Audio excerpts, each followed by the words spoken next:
I hate the fact that this makes sense. You might be looking at the thumbnail, looking at me and thinking, what the hell are you thinking? Wait. As we know, the Lakers just made a trade for Luka Doncic. I vocalized personally that I don't think this is really the best trade for them in my last video. But crazily enough, a LeBron trade to the Warriors makes more sense than what the Lakers are already doing with Luka and LeBron in the same timeline. It's weird because LeBron's 40 years old and he's in his prime, and you have him still really, really good at basketball, and you put a 25-year-old superstar beside him, and then a bunch of average to subpar role players. And of course, LeBron's played with subpar role players his entire career, but it's only been a few times that he's had a bad supporting cast and brought that team to a championship. When he won his best rings, Cleveland in 2016, Lakers in 2020. I don't know much about the Heat team supporting cast, but those two first teams that I mentioned, he had a great supporting cast. He had good role players who, they may not have been young, they may not have been amazing, but they were good enough and they came up when it mattered. I don't know if Jackson Hayes is the type of supporting cast LeBron needs. And thinking about the Lakers, of course, there's the Luka timeline, and everybody's talking about, they just got a generational superstar. The Lakers are good, but nobody's thinking about LeBron. Are the Lakers going to be good right now? Of course, Luka's better than AD right now, but is he a better fit for the Lakers right now? I don't think so. Considering, one, Luka and LeBron are already two amazing ball handlers, two ball-dominant players, and now they're on the same team. Two, they don't have a center. The crazy thing, as crazy as it may seem, a LeBron trade to the Warriors makes a little bit of sense. Let me explain. The Warriors in recent days have been in talks that they're looking for a superstar. You know who has a superstar? LA. People have been making LeBron to the Warriors talks for a long time, and we know that LeBron and Curry would be a good fit together. Curry's an off-ball mover and LeBron handles the ball. Curry's a great shooter. LeBron loves having great shooters on his team. And when you put a good guard, all-time quality guard beside LeBron, we've seen what can happen. It's really, really good. The Warriors are a team that has tons of depth. It just makes too much sense. I'm sorry. Like, I know it's a joke. The LeBron to the Warriors trade is a joke. Nobody would even consider the possibility of that happening. But it's a possibility. It's a possibility. LeBron fits really well into what the Warriors would be right now. And it'd have to be for Andrew Wiggins. It would have to be Kuminga going out. It would have to be probably even Brandon Podziemski coming out. But if the Warriors really want to prolong Steph Curry's prime, or at least make use of Steph Curry's prime, because Steph Curry's still playing at an amazing level, and LeBron's still playing at an amazing level. Although they're not at the best they've ever been, they're still hooping. And they could still win. They still have the potential. They still have the ability to win in the playoffs. So we've seen 2023, I mean, that's 2 years ago, but we saw both of these teams make surprising runs. They both beat younger teams as the lower seed. And even at the beginning of this season, the Lakers and the Warriors were both top 2 seeds in the West. So it's definitely, or at least top 3, not top 2, but you get the idea. I see the possibility where LeBron goes to the Warriors and it makes a considerable change. It makes a difference. And although, like, you're saying, oh, the depth thing, they've been doing great with the depth. No, they're not. The Warriors, if I remember correctly, they're the 11th seed right now. They were doing great at the beginning of the season. They're not doing great anymore. And they could use a change. And I'm not saying they need a change, but they also do need a change. Because if you just run this lineup for the rest of the year, do you think the Warriors are going to win a championship? I don't think so. I think this helps build around Luka, and it helps build around Curry. Curry has done his best when he has stars with him, because Curry can do a lot, but he can't do it all on his own. Of course, we had 2022 where he brought that team to a championship. He had a really well-built team around him.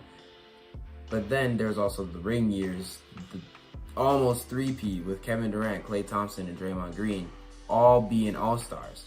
Now you have Curry with no other all-stars. Andrew Wiggins, Draymond, They're not horrible, but he could use better. And you know who's better? LeBron. You could be thinking, how does it make sense for the Lakers? Well, if the Lakers are thinking about their future, they just traded for a superstar, a generational superstar in Luka Doncic. They have to be thinking about the future. They have to be ready to build that team around him that's going to be ready to win a championship in the coming years. And of course, you want to win now. But are you going to win now with Luka, LeBron, and no center? I don't think so. I think it makes more sense for them to make a trade with the Warriors, get some young pieces, maybe get some picks back because they have none of those, and use that to help start building around their team. When I was talking about the Mavericks side of the trade in the original video I made, I said, if the Mavericks traded Daniel Gafford and got back some sort of wing or guard player, I would say the Mavericks won the trade. Well, if the Lakers, crazy as it may seem, if the Lakers traded LeBron to the Warriors or some other, not really some other team, I just see the Warriors so perfect in my mind. But if they traded him and got back a bunch of good supporting pieces and first round picks, I would say the Lakers won the trade because then they got a generational superstar. They got the pieces to build around him. As we know, Luka's done his best when he's had a defensive core around him, a great defensive team around him. When the Mavericks were top 5, top 7, whatever top defenses in the league, that's when Luka was at his best. That's when he made the conference finals run. That's when he made the finals run, and that's when they were cooking. The Lakers' best defensive pieces right now are Dorian Finney-Smith, Jackson Hayes, and after that it might be Bronny. It's getting bad. And they have Dalton Connect. But I just see the vision in my brain, okay? Because I could let me draft up a quick trade draft, I guess. LeBron to the Warriors, Andrew Wiggins, Jonathan Kuminga. Those would be the obvious two pieces.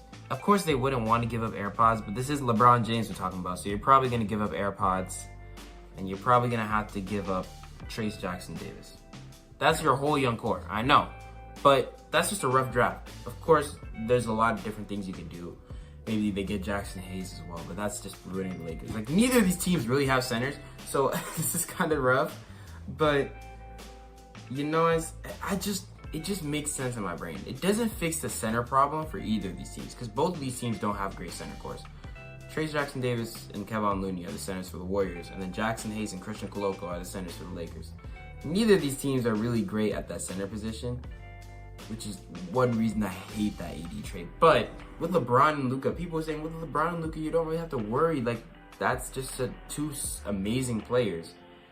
But the difference between LeBron and Luka and LeBron and Curry is LeBron and Luka both ball dominant, opposing play styles. You just have two LeBrons, as some people have said.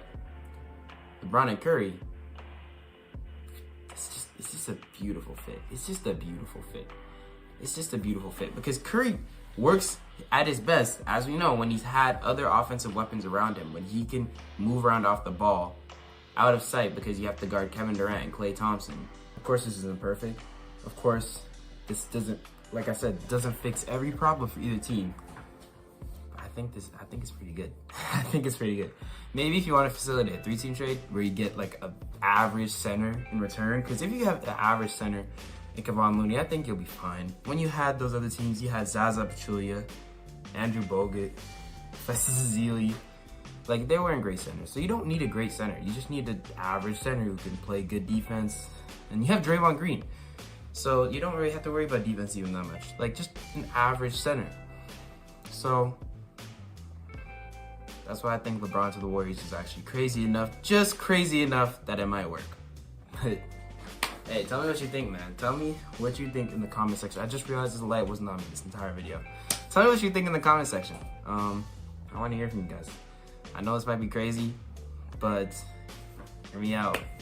If it were if Luka could get traded, anything is possible at this point. Because Luka's probably most valuable, at least top 3 most valuable people in the NBA. LeBron is not safe. Nowhere near safe because he's old. So it just makes sense, man. 2 opposing timelines, make the timelines meet. Young people to Lakers, old people to the Warriors. So yeah, that's all I have to say. Thank you for watching. Appreciate you. I'll see you next time. Oh, subscribe. can't remember. I can't forget to say that.